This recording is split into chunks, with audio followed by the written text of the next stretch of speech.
Assalomu alaykum, hurmatli yurtdoshlar, Bog'ot avtomarketning hurmatli obunachilari.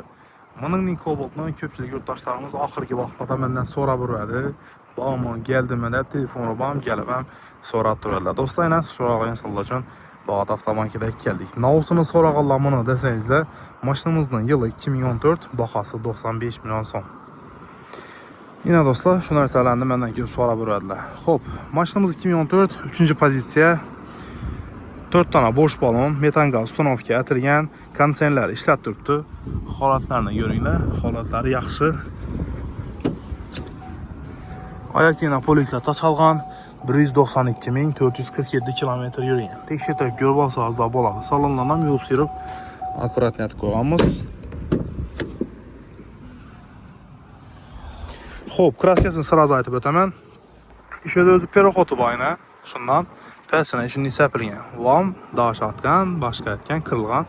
Shuning uchun sapirgan. Tekshirtirib ko'rib olsangizlar bo'ladi. Metallari bo'y aytib o'tdim. Konditsionerlar ishlaydi. Bahasi 95 million so'm. Taqalib qolgan joy do'stlar, kelishadigan joy qolgan emas. Avtokredit olsangizlar bir kami 25 millionlar bilan avtokreditdan chiqarib beramiz. Oylik to'lovlarimiz to'shni yodimdan chiqib turibdi. Kommentariyaga kirsangizlar, kommentariyada yozib qo'yaman. Yo videoni paramda yozib qo'yaman. Xullas, shu mashinamiz kimga qiziq qoladigan bo'lsa, video pastidagi telefon nomerlari bilan bog'lanib, Bog'ot avtomarketga kelaverasizlar. Partiyadan mashinalarimiz bo'lsa, kelsangizlar, ustunda partiya kelishib beramiz.